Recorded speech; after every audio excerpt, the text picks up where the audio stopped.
Jangan lupa like, subscribe, and komen ye. Ye. Ya, sekarang saya sudah bersama salah satu pengacara yang lagi hits mungkin ya, yang lagi hits. Ya, Bang diperkenalkan Bang. Ya, Assalamualaikum warahmatullahi wabarakatuh. Selamat siang semuanya. Saya Rizal Widya Agusta ya, dari Cibubur, Jakarta. Saya seorang pengacara. Sudah cukup itu aja. Oke. Ya, di sini saya ingin membahas tentang, mungkin yang pertama saya ingin membahas tentang kebijakan-kebijakan pemerintah yang sekarang, yang lagi booming-booming sekarang. Kemudian saya ingin mengulas tentang profesi Abang, yaitu pengacara. Ya, yang Oke. pertama saya ingin mempertanyakan kebijakan-kebijakan yang dikeluarkan oleh pemerintah sekarang. Menurut Abang, Hmm. kebijakan pemerintah dalam melaksanakan new normal itu seperti apa? Kalau saya, menurut perspektif saya, untuk kebijakan new normal yang diterapkan oleh pemerintah itu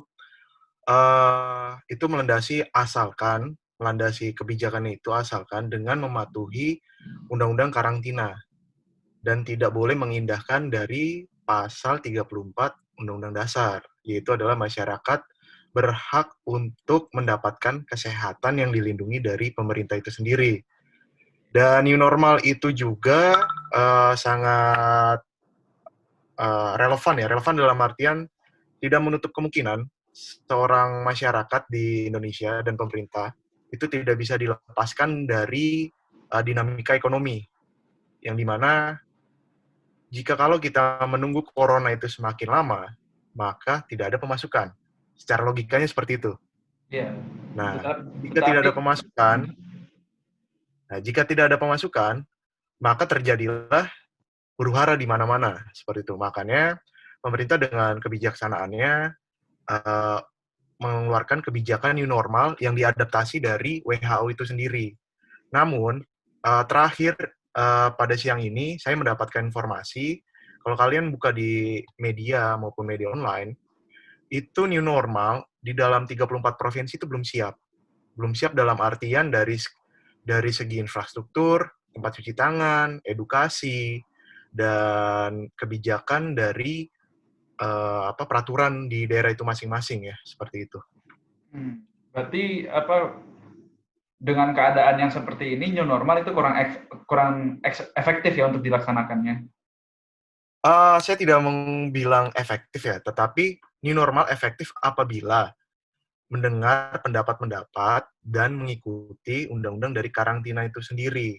Dalam artian kita tidak bisa satu atau individu itu memutuskan, karena menghadapi suatu pandemi ini dari segala profesi dan segala keilmuan dari pandemi, kesehatan, ekonomi, hukum, itu harus duduk bareng. Duduk bareng dalam artian bagaimana kita mengskema agar untuk meminimalisir terjadinya korban berjatuhan, satu. Terus yang kedua dari segi perspektif hukum dan ekonomi, bagaimana kita mensatupadukan peraturan yang tidak menyusahkan investor maupun pelaku-pelaku bisnis di Indonesia untuk melakukan trading atau usahanya itu di tengah pandemi, di era new normal ini, seperti itu. Oke. Kan sekarang kan melihat banyak sentilan-sentilan katanya pemerintah lebih meluaskan pelaku usaha daripada masyarakat kecil. Menurut Abang seperti apa? Abang kan juga selaku sarjana hukum, di mana sarjana hukum kan juga mengertilah pendapat Wah, nggak juga. kebijakan itu. Kalau pendapat pribadi itu kan masih debatable ya. Ya, Pemerintah hanya mementingkan sektoral retail besar ya, seperti itu. ya. Tetapi kita harus balik lagi ke fakta lapangan. Apakah ketika kita membuka pasar tradisional, semua itu udah siap dari segi aspek pendidikan tentang kesehatan dari pedagang maupun si pembelinya itu sendiri mengenai tata cara untuk bertatap muka dalam pembelian, terus jaga jarak, memakai masker. Saya kira itu sesuatu hal yang tidak bisa sekaligus 1 jam atau beberapa hari langsung diterapkan, seperti itu sih. Yang saya pandang seperti itu.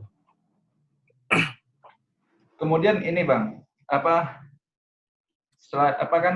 selain itu ada salah satu kebijakan dari pemerintah yang sangat mungkin dilihat oleh masyarakat sangat kontroversial. Salah satunya kartu prakerja. Itu bagaimana menurut Abang? Maksudnya kartu prakerja di tengah pandemi ini? Iya. Ya, kalau saya menilainya pemerintah maksudnya itu cukup baik ya, namun ada yang miss dalam penerapannya, seperti itu.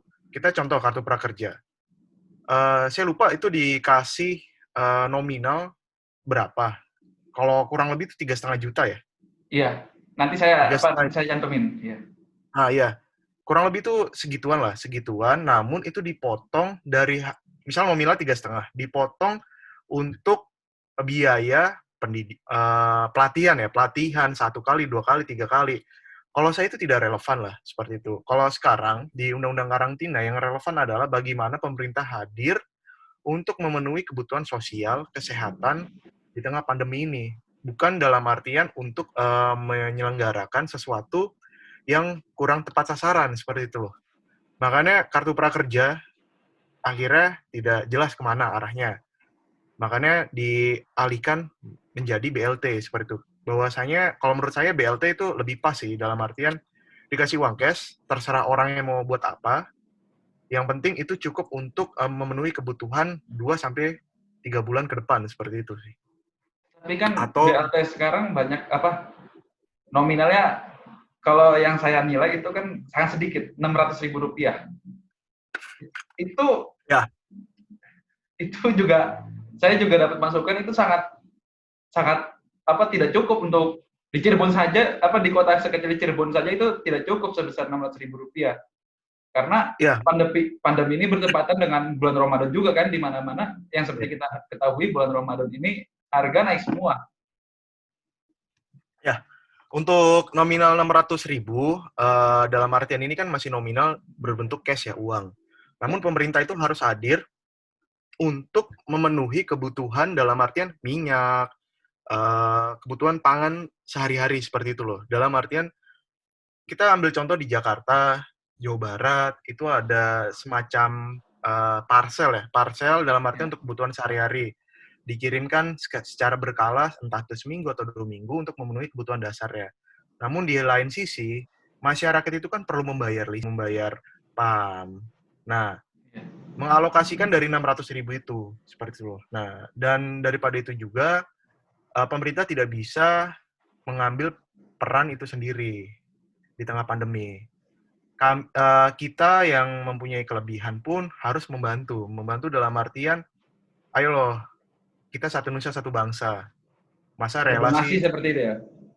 Seperti itu. Tidak bisa lepas tangan lah. Makanya banyak, kalau misalnya lihat di TV-TV atau Instagram, viral kan orang-orang baik seperti itu. Yeah. Nah, itu patut kita contoh lah, seperti itu. Terus kan Abang ini kan seorang pengacara ya. Kita kesampingkan dulu masalah kebijakan pemerintah yang tadi yang kita bahas. Sekarang saya ingin mengulas tentang profesi yang Abang sekarang ya. Gimana sih suka duka Abang selama jadi pengacara? Waduh. Ya, kalau untuk suka duka ya saya ingin menceritakan saja, terutama yang masih duduk di bangku perkuliahan. Iya. Untuk menjadi seorang pengacara itu penuh dengan tangis air mata dan penuh dengan perjuangan ya. Kalian sudah kuliah, misalnya saya kuliah itu 3,5 tahun. 3,5 tahun lulus, terus harus ngambil PKPA. Iya. Pendidikan keprofesian untuk advokat. Nah, Itu berapa bulan Bang PKPA itu? Nah, PKPA kebetulan saya ambil yang 1 bulan karena di jadwal Sabtu Minggu, seperti itu loh, di weekend. Nah, dan setelah itu 1 bulan, dan dan pas itu juga saya umur masih 22, belum 23. Waduh, masih Masuk muda ya, kuliah. Bang. Jadi Masih muda banget. jadi masih apa, untuk mencari pekerjaan masih mudah lah.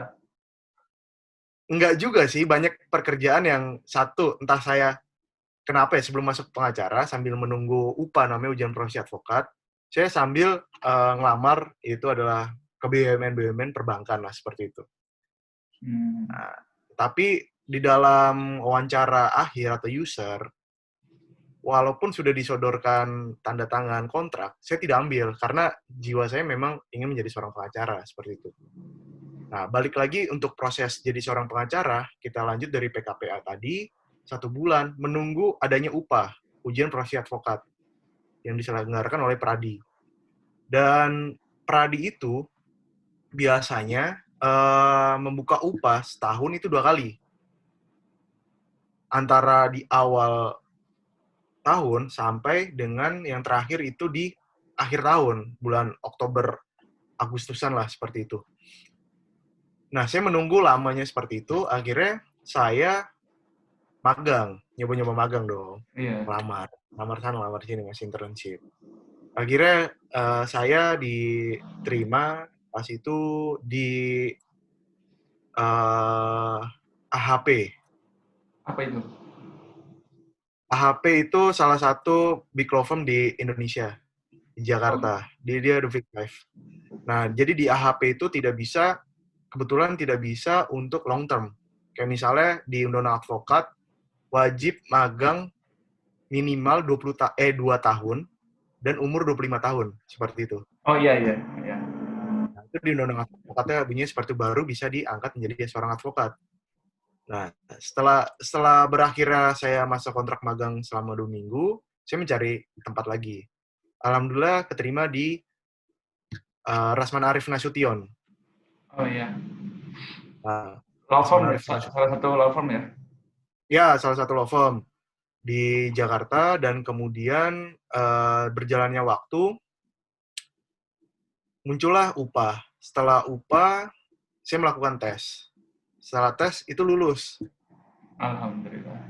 Nah, setelah lulus, karena saingan, jadi buat kalian yang ingin masuk seorang advokat, apalagi Pradi ya, saya bukan yang membeda-bedakan, karena di Undang-Undang Advokat adalah Pradi, wadah tunggal ya, seperti itu. Walaupun di real kenyataan di lapangan tuh berbeda-beda, karena itu tadi, itu tergantung pilihan kalian lah, seperti itu. Iya.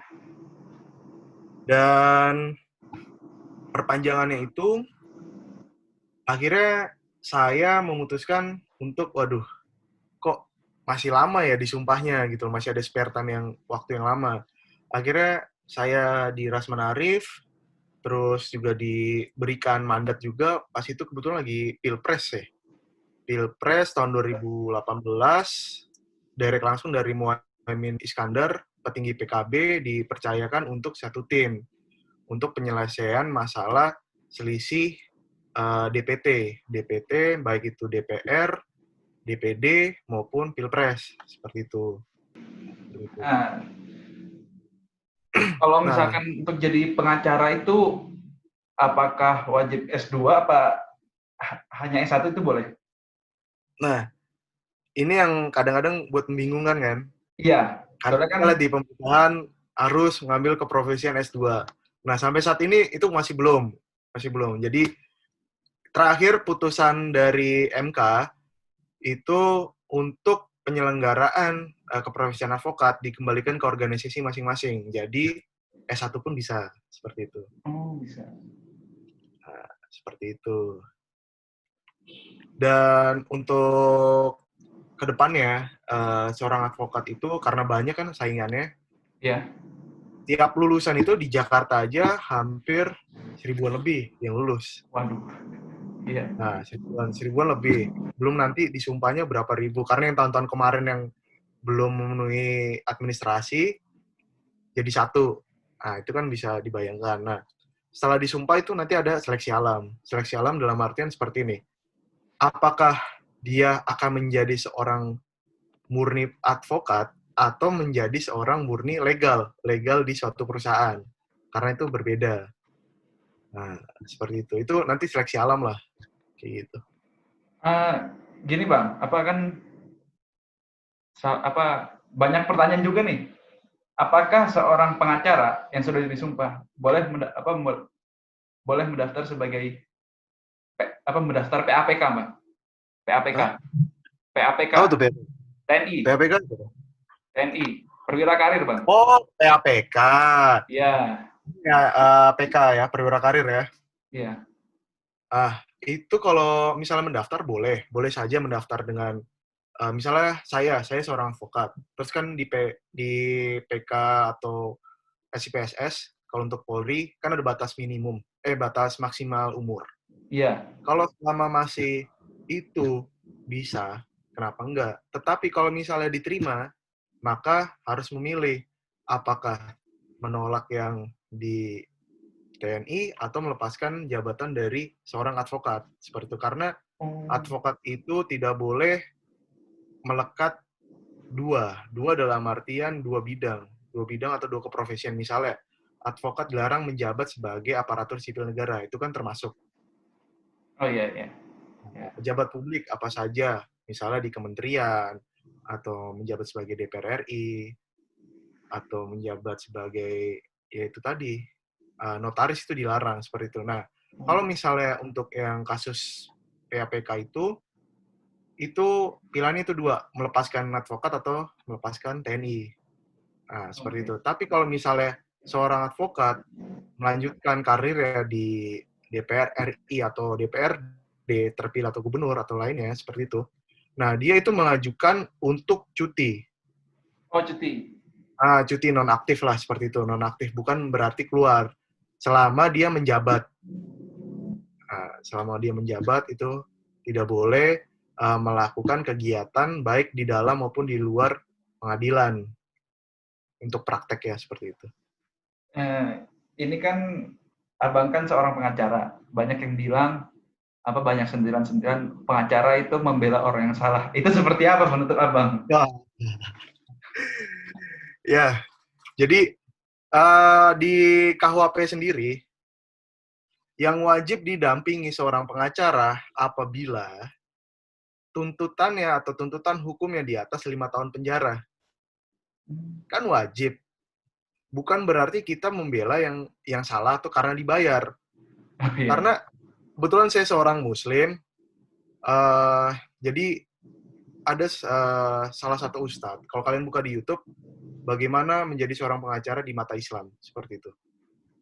Nah, untuk membela yang misalnya kacamata orang dia bersalah, tapi ada pengadilan yang harus berimbang. Dalam artian dia harus didampingi oleh orang yang berkompeten.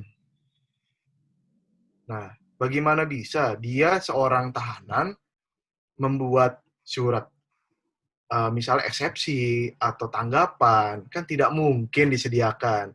Nah, makanya pemerintah menghadirkan, kalau misalnya tidak bisa meng-hire advokat, maka disediakan advokat dari negara. Ya, biasanya itu di pengadilan disediakan yang buat tidak mampu.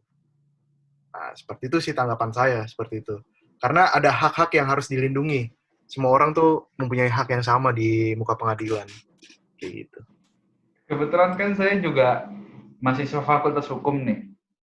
Saya masih bingung tentang perbedaan antara pengacara, advokat, sama kuasa hukum. Itu perbedaannya apa?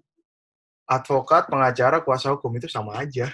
Cuman gini, kalau advokat, pengacara, kuasa hukum itu hanya peribahasa saja. Bahasa yang dipakai. Tetapi kalau misalnya di undang-undang advokat, ya advokat. Seperti itu loh. Nah, itu cuman bahasa saja lah. Seperti itu. Kalau misalnya nilainya itu sama. Seperti itu.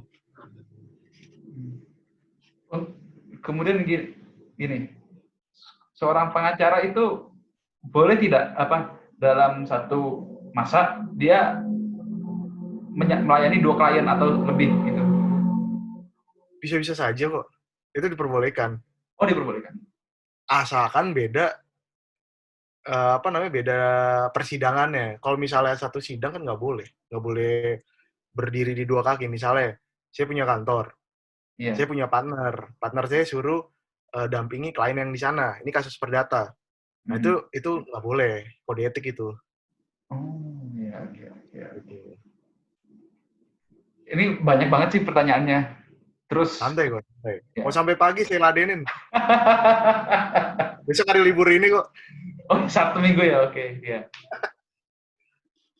Kan kebetulan kan yang seperti kita ketahui, Abang kan sedang melayani seorang klien yang sangat terkenal ya di Indonesia ini mungkin. Kenapa? Abang kan sekarang lagi sedang melayani seorang klien yang kemungkinan namanya sangat terkenal di Indonesia lah. Gimana perasaan Abang sampai sekarang ini? Ya, saya cuman mau mengutip dari kalau kalian buka di YouTube itu ada kata-kata di Hotmas Sitompul ya. Bang Hotmas Sitompul yang dalam ujangannya, kalau mau menjadi seorang pengacara, kalian harus berani. Kalau nggak berani, nggak usah jadi pengacara. Berani dalam artian masih dalam koridor batasan-batasan hukum yang ditentukan. Seperti itu loh, tidak boleh menyeleweng. Dan menjadi seorang advokat, itu harus to be different di antara ikan-ikan yang lain, seperti itu. Berarti seperti sama kayak tentara ya, jangan sampai hidup segan mati pun tak mau. Jangan sampai seperti itu ya. Iyalah. Terus kemudian ini Bang, kalau seorang pengacara itu ada batas pensiunnya nggak? Batas pensiun pengacara nggak ada. Selama dia masih sehat, masih berjalan. Seperti itu. Walaupun misalkan sampai umur 80 tahun masih boleh Kalau masih secara kesehatan psikologisnya masih bisa nanganin ya kenapa enggak gitu loh. Tetapi kan jarang ya kalau udah Iya. umur segitu kan udahlah seperti itu. Apa yang mau dicari? Oke. Mungkin gitu saja Bang, mungkin untuk kali ini. Semoga Abang di sana sehat. Ada tambahan ya mengenai boleh. dunia pengacara. Iya. Jadi saya cuma ingin memberi masukan saja untuk kalian yang di Fakultas Hukum, karena pengacara itu bukan hanya pengacara saja untuk saat ini dan ke depan. Karena kita masuk di era 4.0 juga, digitalisasi, dan era pasar bebas, kebetulan. Nah, dan di pasar bebas ke depan itu adalah seorang klien itu membutuhkan seorang pengacara yang capable dan mempunyai spesifikasi. Spesifikasi dalam artian, misalnya begini, kebetulan saya seorang HKPM. Saya Himpunan Konsultan Pasar Modal. Iya. Nah, misalnya ada emiten itu adalah investor, calon pembeli. Gue pengen beli nih di Indonesia, misalnya beli saham Indofood. Dan, gue pengen nyari pengacara, tapi pengacara yang kapabel atau kompeten di dunia pasar modal, seperti itu. Nah, makanya untuk memenuhi emiten tersebut, maka emiten tersebut mencari sesuai dengan aturannya. Kalau misalnya aturan untuk mengurus di pasar modal adalah orang yang mempunyai HKPM atau Himpunan Konsultan Pasar Modal yang telah diterbitkan oleh STTD OJK, seperti itu. Oh, harus ada kartu kartu anggota gitu ya? Ya. Saya kebetulan ini nih, saya ada contoh. Misalnya ini saya pajak ya. Iya. Nah, ini contohnya nih, pajak. Nanti saya kirimkan lah gambarnya. Okay. Saya kebetulan spesialisasi, alhamdulillah sudah likuidator. Likuidator tuh buat pemberesan ya. Di lain sisi ada kurator. Mungkin kalian tahu kurator ya di Kailitan. Oke. Nanti saya bakal di... Nah, iya.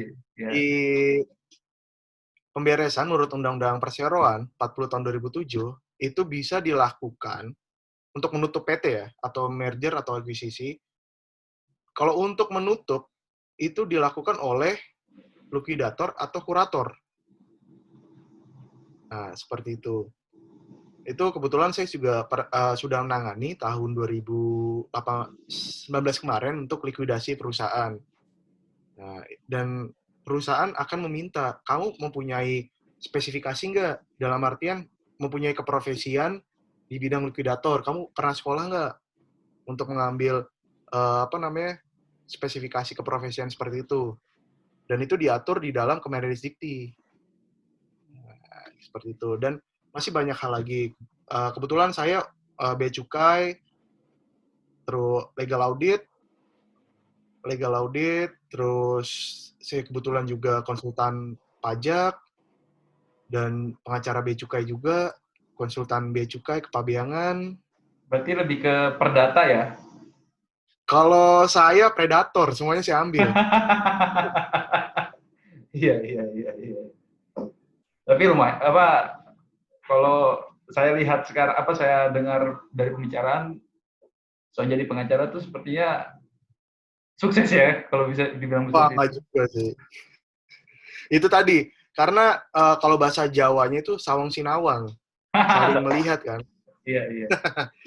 saling melihat kayak gitu. Dan saya cuman ingin berpesan kepada mahasiswa hukum di seluruh Indonesia, terutama yang mengambil S1, yang berniat untuk ke bidang advokat khususnya, cobalah untuk melengkapi CV kalian sebagus mungkin selama di kuliah seperti itu. Kayak misalnya saya 2016 saya perwakilan Indonesia ke Amerika. Kebetulan saya di Erlangga. Saya perwakilan ke Amerika.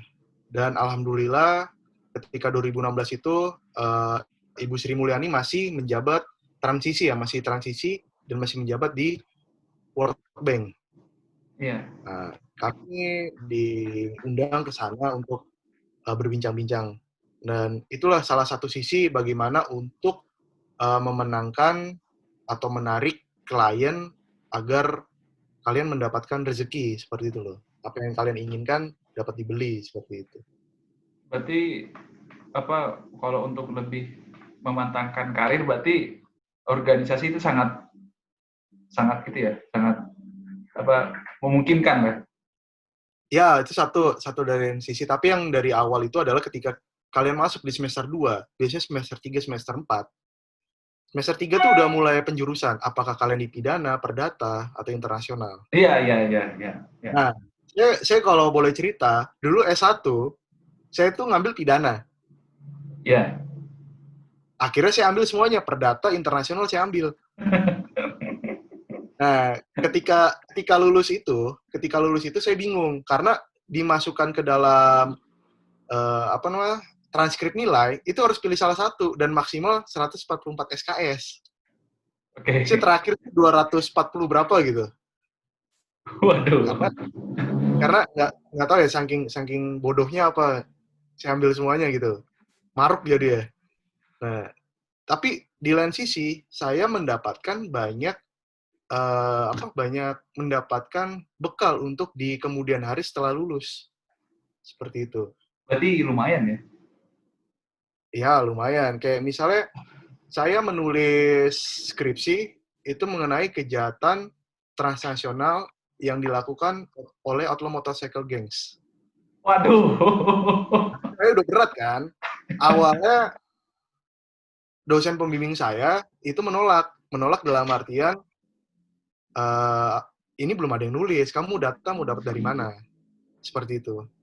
Akhirnya saya alhamdulillah ketika saya pulang dari Amerika 2016 itu ada salah satu dari Interpol melalui universitas mencari anak yang baru dari Amerika kemarin dan alhamdulillah saya diberi kesempatan untuk pas itu memang statusnya internship magang. Tetapi ketika saya magang itu diberi kepercayaan oleh polisi-polisi di Interpol Mabes Polri, khususnya di Indonesia. Nah, diberi kepercayaan dalam artian saya diikut sertakan dalam misalnya dalam pembentukan suatu proyek kerja apa. Nah, saya diikutkan di situ biar untuk mendapatkan wawasan dan untuk mendapatkan itu tadi bagaimana kita how to win the sympathy. Bagaimana kita memenangkan simpati untuk mendapatkan bahan skripsi tadi. Nah, itu tadi. Alhamdulillah semuanya bisa dijalankan seperti itu. Dan ada saya di tahun 2015, saya menerbitkan jurnal. Saya kuliah menerbitkan jurnal, kalau kalian bisa cek itu di Pusat Studi Nuklir Erlangga. Nah, atau PSN. Nah, Pusat Studi Nuklir Erlangga ini dia memang salah satu yang pertama di Indonesia untuk pusat studi nuklir non medis atau non esah ya. Ini di Soshum seperti itu. Dan kebetulan saya menulis suatu jurnal dan diangkat oleh salah satu dosen seperti itu. Dan alhamdulillah ketika saya menulis jurnal, saya dipercayakan untuk menjadi seorang asdos atau asisten dosen dari hukum organisasi internasional seperti itu. Wih, oke, waduh, ini ngedengerinnya kayak kagum ya. Wah, alah. Kalian harus lebih dari saya gitu. Oke. Udah gitu aja Bang, mungkin yang Oke. Terima kasih Bang atas partisipasinya. Mungkin kalau misalkan nanti ada pertanyaan nanti kita lanjut lagi ya Bang. Oke, siap. Thank you. Makasih Bang, sukses Bang. Mudah-mudahan terhindar dari corona Bang di sana. Amin, sama-sama ya. Ya udah kalau begitu Bang. Assalamualaikum warahmatullahi wabarakatuh. Waalaikumsalam warahmatullahi wabarakatuh.